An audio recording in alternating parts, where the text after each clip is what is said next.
So you found the perfect house, submitted an offer, and then boom, you're up against 10 other offers. Sound familiar? In a competitive market, winning a home isn't just about offering the most money, it's about strategy. If you're buying a home right now in March 2025, you need to know how to beat multiple offers without overpaying. In today's video, I'm sharing proven strategies that get offers accepted even in multiple offer situations.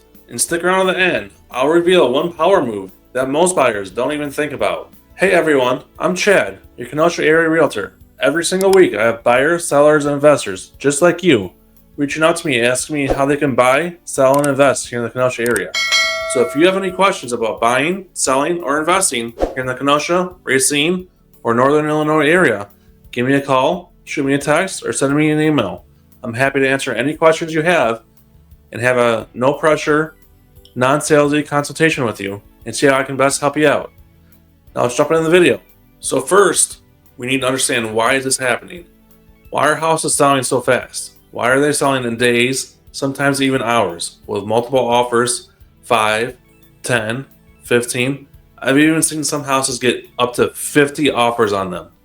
Why is this happening in the Kenosha area right now? Why is this still happening? This has been happening since 2020, since COVID started, and it's still happening right now in the Kenosha area. Why are we still in this market right now? We all thought that when interest rates rose, that this insanity would stop, that we'd stop seeing multiple offers, and we did for a little while.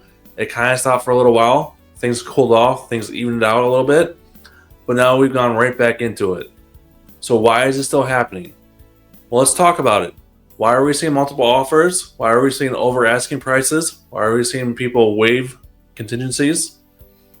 So the main reason is low inventory. We just don't have enough houses for all the buyers right now. So we have about 5 to 10 buyers for every house that's on the market right now. So the main reason that this is happening is that there's just not enough inventory in the Kenosha market. So builders were not building enough houses before COVID, during COVID, and now even after COVID to keep up with buyer demand. Plus, we have the biggest generation of home buyers buying houses right now, the millennials. There are more millennials buying houses than ever before. The generation of millennials is the biggest generation ever, bigger than baby boomers, bigger than Generation X, bigger than Generation Z, bigger than any other generation. Millennials are just the biggest generation ever, and they are now at peak home buying age. And they're all trying to buy homes right now. There just aren't enough homes for them right now. And also, during COVID, when interest rates plummeted down to that 2-3% rate, we had about 94% of all current homeowners refinance their house to get those low rates. So think about it. If you are a homeowner and you refinanced your house, or you bought a house at that 2 or 3% rate, would you want to give up that rate and trade in your 2 or 3% rate for a 6, 7, or even 8% rate that rates are at right now? Most homeowners are saying, no, if I don't have to move, why would I trade in my 2% rate for a 6% rate?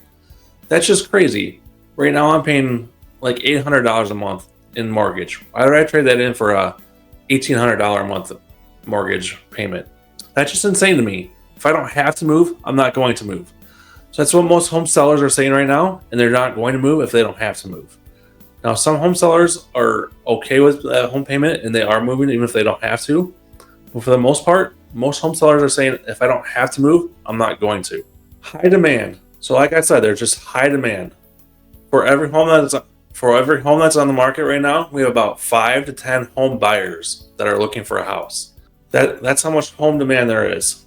Like I said, the millennials are the biggest generation ever that are currently looking for homes, and they're all at peak home buying age right now. They're all out there looking for homes for the most part, and they're just hungry to buy a home. They want to settle down somewhere. They all want to be part of the American dream and buy a home and start building that equity. They want to stop paying rent and be part of the American dream and start building that equity. And there just aren't enough homes in America to supply all the millennials that are looking to buy homes right now. So buyers, for the most part, know that they're going to be up against other buyers, especially when it's a move-in ready house that looks really nice, that buyers aren't going to have to do much to it. They know it's going to be a competitive house, that they are gonna submit a really competitive offer. So it just automatically creates a competitive bidding war right off the bat as soon as the house hits the market. It just automatically creates a competitive bidding war, and the buyers and the sellers automatically know it's going to be a multiple offer situation, and just creates this vicious cycle of house after house after house that looks really nice. Those HGTV houses that you see that are really nice, that are move-in ready, that are beautifully designed. You have to do literally nothing to them as soon as you move in. Those are the houses that are getting multiple offers on day one within hours of hitting the market. So that means that just submitting an offer isn't an offer anymore. You need to do something to stand out. And how do you do that? Well, let's talk about it. So here are some proven strategies to get your offer to stand out. First, submit a strong offer right from the start. If the house is listed at $300,000, you don't want to submit a $250,000 offer and think that the seller is going to negotiate with you right from the start, because the seller won't negotiate with you. They will get several other offers at $300,000 or even above $300,000, and they won't even look at your offer. They'll take another offer that's at asking price or above asking price and just say no to your offer right away and take one of the other ones. They won't even negotiate with you. They won't even give you a second chance to up your offer. Even if you can go above $300,000, they won't give you a second chance. So lowball offers in this market right now, they are just gone. They're not even worth your time. So if you can go in at asking price, do it. Don't play that game of lowballing an offer and saying, well, the seller negotiate with me. 9 times out of 10, 10 times out of 10, the seller won't negotiate with you. If it's a move-in ready house and you know there's going to be multiple offers on the house, they will not negotiate with you. They'll just take the next best offer that's already at asking price or over asking price, and they won't take your offer. They won't look at it. They'll just take the offer that's at asking price or above asking price and move on with their day. Now, of course, if you're only pre-approved up to $250,000 and that's the best you can do, then I totally understand. But my recommendation is to just move on from that house and not even bother, because you know that you probably won't get it, or try to make your offer look extremely appealing in other ways. And we'll get to those other ways here down the list. So number 2 is increase your earnest money. So at closing, they take that earnest money and they apply it to the purchase price of the house. So let's say you give $1,000 earnest money and you bought the house for $300,000. Well, now the house is $299,000 because you have $1,000 earnest money to apply towards the purchase price of the house. So the more earnest money you give, the more appealing it looks to the seller. Now, there is one caveat to this. If you wake up one day and you say, I don't want to buy the house, there's no reason I don't want to buy the house. There's no contingency that I'm using to get out of buying the house. I just don't want to buy the house. I'm walking away. The seller could keep your earnest money. Now, you can get that earnest money back if you're using a contingency to get out of buying the house, like an inspection contingency, a finance contingency, or an appraisal contingency. But if you just wake up one day and you say, I'm not buying the house for no good reason, then the seller keeps your earnest money. But if you up that earnest money, let's say $5, $10, $15, maybe even $20,000, if you have that in your bank account, that makes your offer look so much better to the seller. And the seller's like, wow, this is a really serious buyer. They're putting a lot of money down. They must be a really qualified buyer. I like this buyer. Let's go ahead and go with them. Now, you have to have this money actually available in your account the day that you write the check. Because you can write a personal check, you can get a cashier's check, you can get a money order, however you want to do it. But this money has to be available in your account, because either the title company or the seller's brokerage, whoever holds on to the money, will cash this check once you turn it in. Usually within 3 to 5 business days after you turn it in. But it will be cashed, so if the money's not in your account, it will overdraw your account. So make sure that the money's actually there. Don't turn in, $5,000 earnest money and only have $4,000 in your account, because you will overdraw your account. But that is one option, turn in more earnest money. Option number 3 is use an escalation clause. So an escalation clause basically says that we will go up to X amount of dollars. Here's our initial price. Our offer price is this, and we will go up to this price. So let's use that $300,000 again. So let's say we're going to offer $300,000 in the house, but we're willing to go up to $310,000, and we'll increase our offer by $1,000 over the next highest offer. So let's say an offer comes in for $305,000. Well, your offer automatically goes up to $306,000. So your offer automatically goes up by $1,000 over the next highest offer. Now, I always caution my buyers against using escalation clauses, because a lot of times what happens is that the seller will just automatically come back and counter you at your highest offer.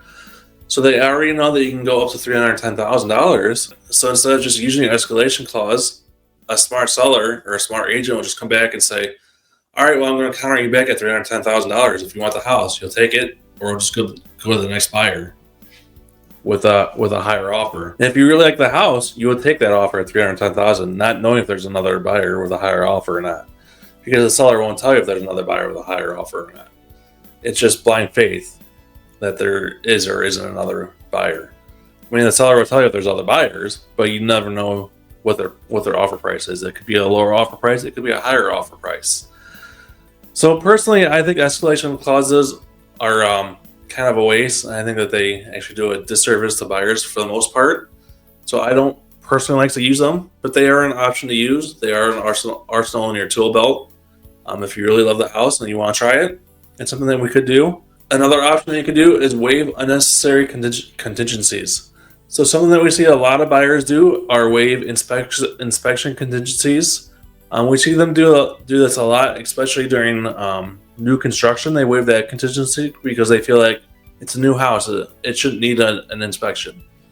Now, me personally, I've seen a lot of new construction houses that do actually need an inspection because builders cut a lot of corners. But if you're walking through the house and you kind of know a lot about construction, maybe you're a contractor yourself, or you just walk through the house and you feel like, you know what, I'll have an inspection afterwards, and you feel safe enough to waive that inspection contingency, then you're the buyer, you're taking that risk. I will support you 100%. I will recommend against you waiving the inspection contingency, because I always recommend my buyers always have an inspection, just in case something happens. Just in case that inspector finds something really wrong with the roof or the foundation or something. So there's other things that we can put in the offer, like, buyer will not ask for repairs under $5,000 or under $10,000. So that way you're literally only asking for repairs as long, like if the roof needs to be replaced or if there's a foundation issue or something like that.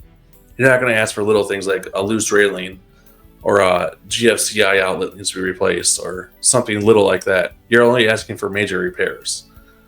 So there's things like that you can put in your offer that kind of waives the inspection contingency, but that also doesn't waive it at the same time. So you're still protecting yourself by having the inspection contingency, but you're not going to ask for little piddly stuff. So that's my recommendation for the inspection. If you have a bunch of money in the account, in your bank accounts, you can offer an appraisal gap. So if you are offering, let's take the $300,000 for example. If you are offering, let's say $320,000, but I look at the comps and I say, you know what? I think that this house will probably only appraise for, let's say, $310,000. You can offer an appraisal gap of, let's say, $5,000 or even that full $10,000. So if it only appraises out at $310,000, then you're bringing an extra $5,000 or $10,000 to the closing table, and you're giving that extra money to the seller because it didn't appraise out to the full $320,000. Now that's fully up to you as a buyer if you want to bring in that extra money to make up that appraisal gap or not.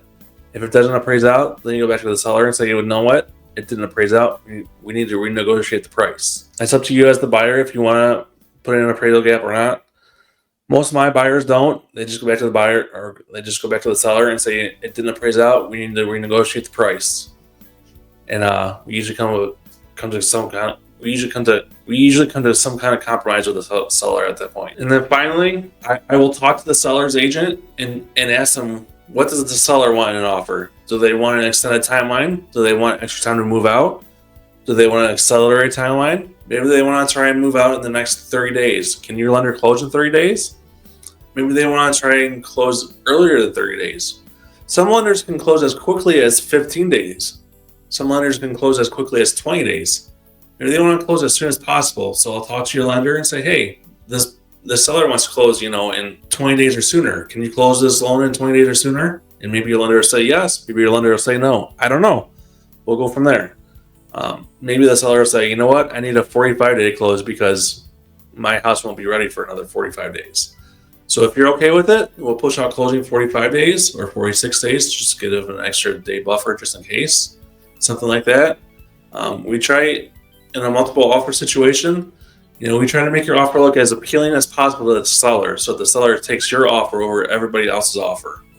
Because we want to make you look like the hero and look like the person that's really negotiable, and look like the person that the seller is willing to work with, and look like the person that is on the seller side and will be the most accommodating towards the seller in their situation. As a bonus tip, you can write a love letter to the seller. In the love letter, you say, how much you love the house, how much you can see yourself living in the house. Maybe if you have children, raising your children here, watching your family grow. Maybe how much you love the neighborhood, how much you can see yourself growing up in the neighborhood, continuing to live in the neighborhood. Maybe you have a favorite coffee shop that's around the corner or something. How much you can't wait to walk to the local coffee shop. Have your kids play in the park that's down the street. Have your kids go to the school that's down the road because it's your favorite school. Maybe you teach at that school. Maybe your job is only a couple minutes away. Whatever you want to put in the love letter. Maybe your parents grew up around the block or something like that. I don't know. But you got to be careful with love letters because they're technically go against fair housing rules. So technically, the seller's agent isn't supposed to show them to the seller, but you can write it and I can send it over with your offer. It's just up to the seller's agent as to whether or not they show it to the seller or not. So in Illinois, on the Illinois listing agreement, there's a little box in there that says whether or not the seller wants to see the love letter or not. So in Illinois, it's up to the seller whether or not they want to see it or not. In Wisconsin, they are strictly prohibited from seeing the love letter. So in Wisconsin, the listing agent is not supposed to show it to the seller at all. In Illinois, I believe, if I remember correctly, that it's up to the seller whether or not they see the love letter. I could be wrong, so don't quote me on that. It's been a little while since I've seen an Illinois listing contract, and they just changed it, I believe, too. So you can write the love letter. I can send it over with your offer, and then it's totally up to the listing agent as to whether or not they show it to the seller or not. So it could be seen by the seller. It very well could not be seen. Personally, me as a listing agent, I would not show it to my seller because it's against fair housing rules, and I don't want to risk my license. I don't want to get in trouble. I don't want to get my seller in trouble. So me personally as a listing agent, I probably would not show it to my seller. But that's me personally. Other agents, they do other things. So I would advise my buyers, write the letter, we'll send it over, and we'll see what happens. So what does this market mean for buyers right now? So if you're looking to buy a house right now, it means that you need to get pre-approved right now because a pre-approval is still like gold. It shows you how much you can afford, and you still need to send that pre-approval over with any offers that you send. Whether or not that's a lowball offer, whether or not that's an at asking price offer, whether or not that's an above asking price offer, you still have to send that pre-approval letter over with any offers that you submit. So get that pre-approval letter as soon as you possibly can when you're starting to look at houses. When you're starting to look at houses and starting to tour houses, be prepared to act fast. So when you're looking at houses, be prepared to act fast. So when you're touring houses and you're looking at houses and touring houses and you like one or fall in love with one, be prepared to act fast. So you can't look at a house, then go home and hem and haw over it for a day or two, or sometimes even a night. You have to be ready to put that offer in right away. If you really like a house and you see another showing coming in, or 2 or 3 are showings, or there was a showing that was just leaving, or you see a line of cars up and down the street, and a whole bunch of people that are walking in, or maybe you're at an open house and that open house is just jam-packed with people where you can barely get in the house, you should probably be prepared to put an offer in right away because that seller probably already has an offer or two, or they have a bunch of offers that are coming in that day, maybe even within the next hour or two. So if you really like the house and it looks like one of those HGTV houses, you should probably be prepared to put in an offer right away and not wait, and make it a strong offer too. And finally, make sure you work with an agent who knows how to win in bidding wars. That's me, by the way. I can definitely guide you and craft you an offer that wins you in multiple bidding wars. So if you're looking to buy a house and don't want to lose out on multiple offers, let's put together a winning plan for you. Give me a call, shoot me a text, or send me an email. Happy to answer any questions you may have. I have buyers and sellers every week, just like you, reaching out to me, asking me questions about how to buy and sell a house here in the Kenosha area. I hope they have a fantastic rest of your week, and I can't wait to see you in the next video.